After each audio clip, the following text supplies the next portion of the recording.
திருச்சி கிழக்கு தொகுதி. இன்னைக்கு நான் என்ன முடிவு சொல்றேன் இதுதானே. நான் திருச்சி கிழக்கில் நிற்கணும்னா நான் முதல்ல அரசியலுக்கு வரணும். நான் அரசியலுக்கு வரேனா இல்லையான்றதை சொல்றேன். அரசியல் எப்படி என் வாழ்க்கையில் வந்ததுன்னு சொல்றேன். உங்களுக்கு நல்லா தெரியும், என் வீட்டில் குழந்தைங்களை வளர்த்துக்கிட்டு நான் பாட்டுன்னு சோஷியல் சர்வீஸ் பண்ணிட்டு இருந்தேன். மாற்றுத்திறனாளிக்கு டான்ஸ் சொல்லி கொடுக்குறது, ஓப்பனர் சர்ஜரி பண்ணுறது, பசங்களை படிக்க வைக்கிறது, ஸ்போர்ட்ஸ் எல்லாத்துலேயும் என்னால் முடிஞ்ச வரைக்கும் பண்ணுவேன். என்னால் முடியல மற்றவங்கிட்ட கேட்டு பண்ணிட்டு இருந்தேன். இந்த டைமில் தான் ஜல்லிக்கட்டுன்னு வருது. ஒரு சில விஷயம்லாம் ஃபாஸ்ட்டாக சொல்லிடுறேன், உங்களுக்கு தெரிஞ்ச விஷயம்தான். ஜல்லிக்கட்டுன்னு வருது, அதில் நான் போகிறேன், சாப்பாடு போகிறதுக்காக குழந்தைங்களுக்கு போகிறேன். அப்படி நான் அந்த ஜல்லிக்கட்டு நடந்து முடிஞ்ச விஷயம்லாம் உங்களுக்கு தெரியும். அப்புறம் என் மேலே ஒரு தலைவர் விமர்சனம். எதுக்கு தலைவர்னு சொல்லுவாரா, நம்ம அண்ணன் தான், சீமான் அண்ணன் ஒரு விமர்சனம் வைக்கிறாரு. அதுக்கு நான் மறுபடியும் ஒரு ட்வீட் போடுறேன், அவர் ட்வீட் போடுறேன். அப்போ தான் என் வாழ்க்கையில் அரசியல்னு எழுத நுழையுது.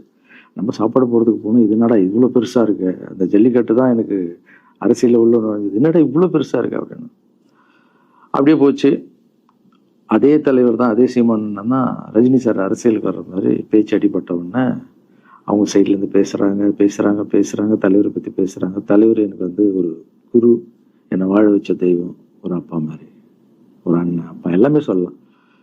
ஸோ அவரை பற்றி அதிகமாக பேச ஒரு முறையும் சூப்பர் ஸ்டாருக்கு ஃபோன் போடுவேன். அண்ணா ரொம்ப ஓவராக பேசுகிறாங்க, டெப்பா கம்முன்னு இருக்கண்ணா, நீ சைலண்டாக எப்படியோ ஓரளவுக்கு தான் நம்மளால் பொறுக்க முடியும்.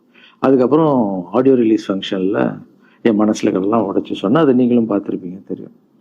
அதுக்கப்புறம் ஒரு ரஜினி சாருக்கு ஒரு ஃபங்க்ஷன் வந்தது, அந்த ஃபங்க்ஷன்லேயும் பேசினேன் இதை பற்றி. உங்களுக்கு தான் தெரியுமா அந்த வீடியோ, யார் ஓட்டப்பந்தயத்தில் ஜெயிக்கிறது, இப்போ கூட அந்த வீடியோ போயிட்டு இருக்கு. அதை பேசணும், அது பாட்டும் அப்படியே போயிட்டு இருந்தது. அதுக்கப்புறம் பார்த்தீங்கன்னா ரஜினி சார் அரசியலுக்கு வரேன்னு அனௌன்ஸ் பண்ணுறாரு. பண்ண உடனே நான் போய் தலைவரை பார்க்குறேன். என்ன வரீங்களா, நியூஸில் வருது, ஆமாக்கா நான் வரேன். அப்படின்னா பயங்கர சந்தோஷம். ஏன்னா வாழ்க்கையில் ஒளி ஏற்றி வச்சவர், அவர் அரசியலுக்கு வர்றாரு, அவருக்கு சப்போர்ட்டிவாக இருக்கணும் நம்ம. அப்புறம் எல்லாருக்கிட்டையும் போய் நம்ம கேட்டுட்டு இருக்கோம், தலைவர் வந்துட்டாருன்னா எல்லாமே குழந்தைங்களுக்கு இன்னும் நிறைய பண்ணலாம் அப்படின்னு. என்ன நானும் வரேன்னு அப்படின்னா ரொம்ப சந்தோஷம் அப்படின்னு ஸ்ட்ரெயிட்டாக கிளம்பி நான் ட்ரஸ்ட்டுக்கு வரேன். என்னுடைய ட்ரஸ்ட்டு, என்னுடைய ஃபேன்ஸு எல்லாரையும் கூப்பிட்றேன். கூப்பிட்டு என்னுடைய வெல்விஷர்ஸ் எல்லாரையும் கூப்பிட்டு உட்கார வச்சு தலைவர் அரசியலுக்கு வராரு. புரியுதுங்களா? எனக்கு வந்து எழுத படிக்க தெரியாது, அதான் ஒரு ட்வீட் பண்ணணும், இதெல்லாம் ரெடி பண்ணுங்கன்னு தமிழில் சொல்லிவிட்டு அவங்க ரெடி பண்ணிட்டு இருக்க ஒரு டீம்.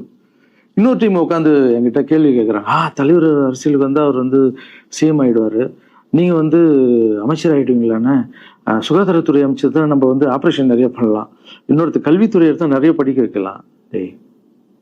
கடமை செய்யணும், பலன் எதிர்பார்க்கக்கூடாது. சுகாதாரத்துறை அமைச்சர், இது வந்து கல்வித்துறை, இதெல்லாம் படிச்சுங்க வர இடம். அண்ணன் படிக்கலடா, எல்லாருக்கும் படிச்ச இடத்த போட்டு ஒரே இடத்துல போய் முடங்கி போய் படிப்புனா படிப்பு மட்டும், எல்லாம் கட்சி வளரட்டும், தலைவர் வரட்டும், எல்லா துறையிலேருந்து ஹெல்ப் கேட்டு நல்லா பண்ணுவோம், பெரிய ட்ரஸ்ட் கட்டுவோம். இப்போன்னா சின்ன ட்ரஸ்ட்ல தான் நம்ம இருக்கோம். சின்ன வீட்டில் 60 குழந்தைங்க நீங்கள் இருக்கீங்க, 100 ஏக்கரில் கட்டுவோம். ஊனமுற்றோர்கள் இந்த பக்கம் திருநங்கைகளுக்கு இந்த பக்கம் முதியோர்களுக்கு ஒரு பெரிய ட்ரஸ்ட் கட்டி பண்ணுவோம்டா. சூப்பர்ண்ணா. இன்னொருத்தர் டக்குன்னு அங்கேருந்து, அண்ணா நம்மளை எதிர்த்து பேசிட்டு இருக்காருல்ல சீமான் அண்ணன், அவருக்கு ஆப்போசிட்டாக எதிர்த்து நில்லுங்கண்ணே அப்படின்னா. அது அரசியல் இல்லை.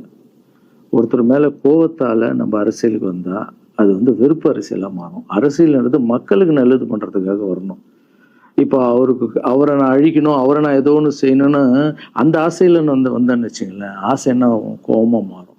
கோபத்துலேருந்து என்ன வரும், வார்த்தைகள் தப்பாக வரும். வார்த்தைகள் மட்டும் வராது, தப்பான வார்த்தைகள் வரும். மக்களுக்கு நம்ம மேலே மரியாதை இல்லை, மக்களுக்கு நம்ம மேலே மரியாதை இருக்காது, போயிடும்.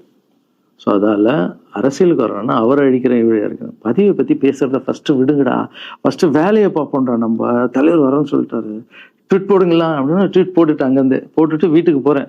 இங்கே தான் பெரிய ட்விஸ்ட் இருக்குது எனக்கு. வீட்டுக்கு போகிறேன். வீட்டுக்கு போனோன்னா எப்பவும் நான் அம்மா கிட்ட போய் ஒரு விஷயத்த சொல்கிறதுக்கு முன்னாடி ஒரு சர்ப்ரைஸ் ஒன்று பண்ணுவேன். எங்கள் அம்மா கோவில் கட்டுறது கூட, கோவில் கட்டிட்டு ஸ்டாச்சுலாம் ஆர்டர் பண்ண அப்புறம் தான் அந்த ஸ்டாச்சுவே காமிச்சாங்க அம்மாவுக்கு. அதே மாதிரி அரசியல் விஷயத்துலையும் போய் சொல்லலான்னு அம்மாவை கூப்பிட்டு ஃபேமிலியெல்லாம் உட்கார வச்சு, அம்மா தலைவர் அரசியலுக்கு வர்றாரு, சரி கண்ணா, நானும் அரசியல் போடுறேன், இங்கே பரமா ட்வீட் போட்டிருக்கேன் அப்படின்னு. அம்மா முகம் டக்குன்னு மாறிட்டு ஓகே கண்ணா, ஓகே கண்ணா சாப்பிடலாம் அப்படின்னு எழுந்து போயிட்டாங்க. என்ன இப்படி போக மாட்டாங்களே, ஒரு விஷயத்த சொன்னா சூப்பர் கண்ணான்னு பேசுவாங்கல்ல, 1 hour அதில் இருக்கிற நல்லது கெட்டது எல்லாம் பேசுவாங்க, என்ன போயிட்டாங்க அப்படின்னு ஒரு ஃபீல். சரி இது உடம்பு சரியில்லை போல, அப்செட்டில் இருக்கான்னு விட்டேன். அப்புறம் 2-3 நாள் அவங்ககிட்ட பேசவே மாட்டுறாங்க. கூப்பிட்டு என்னம்மா உனக்கு பிரச்சனை, ஏதாவது தப்புன்னா அடின்னா அடிச்சிடுமா, என்னம்மா இப்படி பேசாம இருக்குன்னா, இல்லை கண்ணா நீ அரசியல் போனது எனக்கு பிடிக்கல அப்படின்றாங்க. ஏமா அரசியல் போன பிடிக்கல? இல்லை கண்ணா அது ஒரு சாக்கடை, அரசியலுக்கு போகக்கூடாது. அது வந்து பணம் கொடுக்குறாங்க அரசியலுக்கு, ஓட்டு வாங்குறதுக்கு பணம் கொடுத்துதாங்க நான் ஜெயிக்கிறாங்க. அதுக்கப்புறம் ஜாதி இல்லைன்னுவாங்க, ஜாதி இருக்கு. மதம் இல்லைன்னுவாங்க, மதம் இருக்கு. அந்த சாக்கடைக்குள்ள நீ போவாதப்பா. நம்மளுக்கு வாழ்க்கையை ஒளி வச்சு ஏற்றி வச்சவர்தாங்க நம்ம சூப்பர் ஸ்டார். அவர்கிட்ட என்னை கூப்பிட்டு போப்பா, நான் சொல்றேன். அவர் ஒரு ஆன்மீகவாதி, அவரும் அரசியலுக்கு வர வேணாம், இந்த வயசுல அவர் நிம்மதியா இருக்கட்டும், எதுக்கு அரசியலுக்கு வர, என்னை கூப்பிட்டு போ, அப்பாயின்மெண்ட் வாங்கி கொடுத்துருந்தாங்க. அப்பாயின்மெண்ட் வாங்கி கூடா? நானும் வேற கனவுல வந்து மைண்ட் வைஸ், அம்மா நான் சொல்றது கேளுமா, நம்ம எத்தனையோ இப்போ வந்து எல்லா குழந்தைங்களுக்கும் ஒவ்வொரு ஸ்டேஜ்ல போய் கேட்டு தானேம்மா ஹெல்ப் நடக்குது. இப்போ தலைவர் வந்துட்டாருன்னா நம்ம தாராளமா பண்ணலாம்லம்மா. உன் கையில எவ்வளவு காசு இருக்கோ அதுக்கு மட்டும் செய், அரசியல் வேணான்னு சொல்றேன் அப்படின்னு போயிட்டான். அந்த ஃபேஸ் வந்து அதுக்கப்புறம் அடிதான் நம்மளுக்கு. சரி, இந்த உலகத்துல அம்மா மீறி பண்ணலாம், ஆனா நான் உருப்பிட மாட்டேன். நல்லா தெரியும் இந்த உலகத்திலேயே எனக்கு யாருன்னா எங்க அம்மா தான். அது அம்மா இல்லை, எங்க கடவுள்னே சொல்லலாம். நான் எதிர்க்க பார்க்குற கடவுள். சரி, அம்மாவுக்கு சொல்லி புரிய வைக்கலாம். என்னடான்னு தலைவர்கிட்ட போய் எப்படி சொல்றது? பசங்கிட்ட ஒரு பயங்கர பில்டப் கொடுத்துட்டோம், அது இதுன்னு எல்லாம் வேற பார்த்துட்டு இருக்காங்க. என்ன பண்றது? அந்த டைமை பார்த்து கொரோனா வருது. ஒரே ஷாக்கு. வெளியே போக முடியாதுன்றாங்க. இல்லைன்னா முடிஞ்சு போச்சு. பிரச்சாரம் பண்ண வெளியே போக முடியாது. தலைவருக்கு உடம்பு சரியில்லாம போகுது. ஹைதராபாத் ஷூட்டிங் போறாரு, உடம்பு முடியல. அப்படியே எல்லாமே கொலாப்ஸ் ஆகுது. அப்புறம் தலைவர் அலௌன்ஸ் பண்றாரு, நான் அரசியலுக்கு வரல, டாக்டர்ஸ் வந்து போகக்கூடாதுன்னு சொல்லிட்டாங்க. கொரோனா டைம்ல நம்ம வந்து பிரச்சாரம் போக முடியாது, அதான் காரணம் சொன்னாரு. அது உங்களுக்கு எல்லாருக்கும் தெரியும். அவ்வளவுதான், தலைமையில கை வச்சுன்னு உட்காந்துட்டோம். நான் ட்ரஸ்ட்ல இருக்கிற குழந்தைங்க மற்றவங்க எல்லாரும் என்னன்னு நினைச்சு ஒர்க் பண்ணிட்டு இருந்தால எல்லாரும் அப்செட்ல உட்காந்துருக்கோம். தலைவர் ஒருத்தம் போய் பேசி பார்க்கலாம் அவர்கிட்ட. தலைவர் வர்றாரு, கூப்பிடுறாரு, போகணும். அந்த மாதிரி தலைவரை பார்த்தது இல்லை நான். அப்படியே எனக்கு புரிஞ்சுது அவர் ரொம்ப வலியில இருக்காரு அப்படின்னு. எவ்வளவு சுறுசுறுப்பான ஆளு. உடம்பு முடியலண்ணா. பரவாயில்ல, உங்க உடம்பு தானே முக்கியம், என்ன இதெல்லாம் என்னென்ன தூக்கி போடுங்கண்ணா. இல்லைண்ணா, இத்தனை வருஷம் என்னை வாழ வச்சாங்கல்ல, அவங்களுக்கு ஏதாவது ஒன்று பண்ணணும்னு நினைச்சாங்கண்ணா. இங்க குத்துதுக்கண்ணா, எனக்கு என்ன பண்றதுன்னு தெரியல, ரொம்ப கஷ்டமா இருக்கு அப்படின்னு. அண்ணே அதை விடுங்கண்ணே எல்லாம் அப்படின்னு அவர்கிட்ட பேசிட்டு, அவர் வந்து அப்போ நான் முன்னாடி பேசும்போது அவர் சொல்றாரு, நான் கூட பதவிக்கு வரணும்னு ஆசைப்படல, இன்னொரு நல்ல ஆளை படிச்ச ஆளை அங்கே நிற்க வச்சு பார்க்கணும். யாருன்னே சொல்லுவேன், யாருன்னு கூட சொல்லல. அது அப்படியே போச்சு. அவர் மனசுக்கு மட்டும்தான் தெரியும், யாருன்னு கூட சொல்லல. ரொம்ப அப்செட்டாக இருந்தாரு. சரி, ஓகே, இதுவும் கடந்து போகணும். அப்படியே கடந்து போச்சு. எனக்கும் காஞ்சனா படம் அது இதுன்னு வந்து பெரிய ஹிட் ஆகுது. அதுக்கப்புறம் யாருக்கிட்டையும் நீங்கள் வந்து யாரும் எனக்கு ஹெல்ப் பண்ண வேணாம். முதல் நாள் நான் வந்து கலைஞர் ஐயா கிட்ட ஹெல்ப் கேட்டேன். அவர் வந்து ஒரு சில குழந்தைங்களுக்கு ஹெல்ப் பண்ணாரு. அதுக்கப்புறம் அன்புமணி ராமதாஸ் ஐயா, அவரும் ஹெல்த் மினிஸ்டர் இருக்கும்போது அவரும் ஒரு சில குழந்தைங்களுக்கு ஹெல்ப் பண்ணாரு. அப்புறம் நம்ம விஜய் சார் நண்பர், அவர் வந்து ஒரு குழந்தைக்கு ஆப்ரேஷன் பண்ணாரு. ஸோ இருக்கும்போது என்னால் முடிஞ்ச வரைக்கும் சொந்த பணத்தை போட்டு பண்ணிடுவாங்க. முடியாத போது தான் நான் அந்த ஹெல்ப்பை கேட்பேன். இப்போதான் நல்லா வந்துட்டுமே, யாருக்கும் எனக்கு பணம் கொடுக்க வேணாம், இனிமேல் என் சொந்த பணத்திலே பண்ணுறேன்னு சொல்லிட்டு நான் பாட்டுன்னு ஒரு வீடியோ கூட நான் போட்டேன், இனிமேல் யாரும் பணம்லாம் கொடுக்க வேணாம் அப்படின்னு. அப்படியே போயிட்டு இருக்கு. காஞ்சனா எல்லாம் முடிஞ்சு ஜிகிர் தண்டா படம் ரிலீஸ் ஆகுது. ஜிகிர் தண்டா பார்ட்டி போயிட்டு இருக்கு. டைரக்டர் நின்று பேசுகிறேன். நான் டைரக்டர் கிட்ட போனேன். டைரக்டர் யார்கிட்ட ஃபோனில் பேசிட்டு இருக்காரு.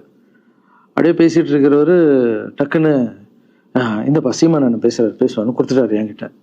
அவருக்கும் தெரியாது நான் பேச போறேன். அவர்கிட்ட லாரன்ஸ் பேசுவாரு, சீமானன் ரெண்டு பேரும் சைலண்ட். நானும் எதுவும் பேசல, சீமானனும் எதுவும் பேசல. அப்படியே ஒரு நிமிஷம் அப்படியே நிக்கிறோம். பெரியவர் இல்லை என்னலாம் அண்ணன் அப்படின்னு. அவ்வளோதான் அண்ணன். பயங்கர பாசம். எந்த இடத்துல கோவம் இருக்கும் அந்த இடத்துல குணம் இருக்குன்னு சொல்லுவாங்கல்ல.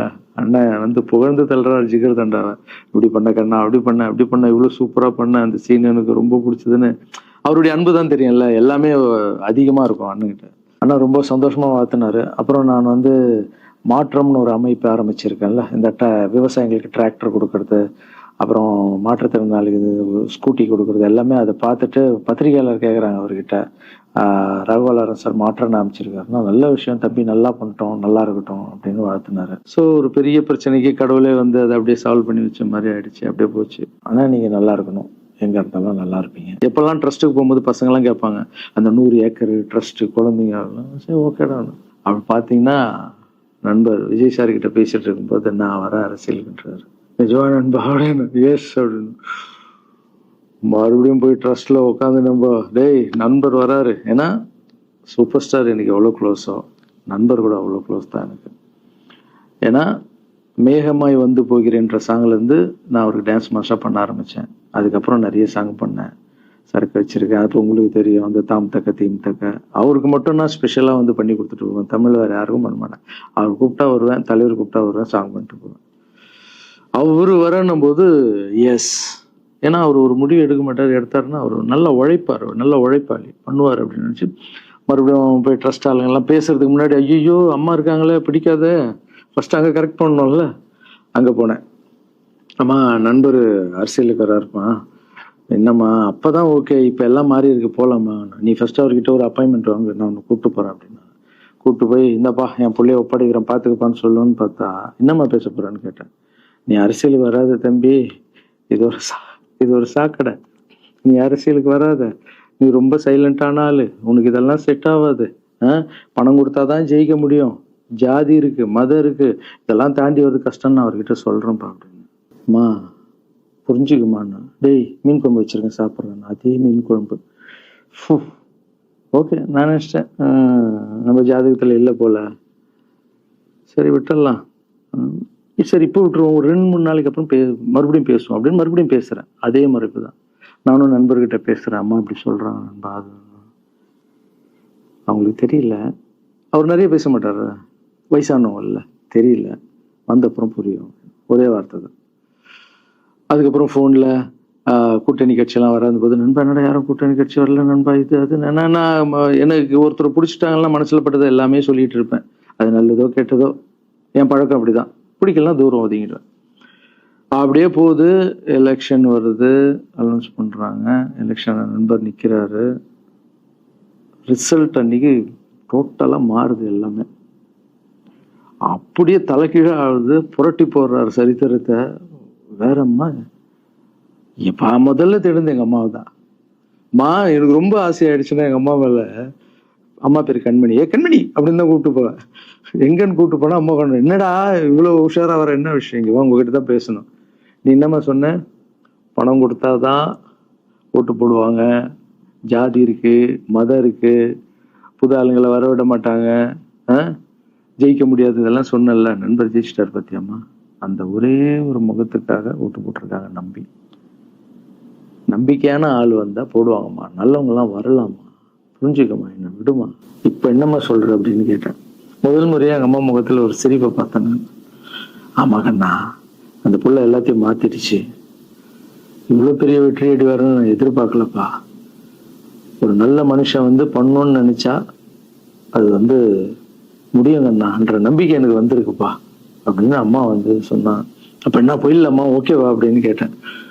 போகண்ணா நீ நினைச்ச மாதிரி பண்ணு அப்படின்னு அம்மா சொன்னோன்னு காலில் சாப்பிட்டாமா வந்தேன். தேங்க்யூ ஸோ மச்மா அப்படின்னு. ரொம்ப ஹாப்பி நான்.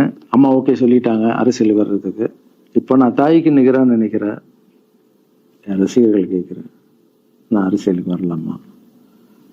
இதை பார்த்துட்டு இருக்கிறவங்களுக்கு, இந்த மக்களை கேட்குறேன், நான் அரசியலுக்கு வரலாமா? அந்த தகுதி எனக்கு இருக்கா? நீங்களும் சொல்லுங்க.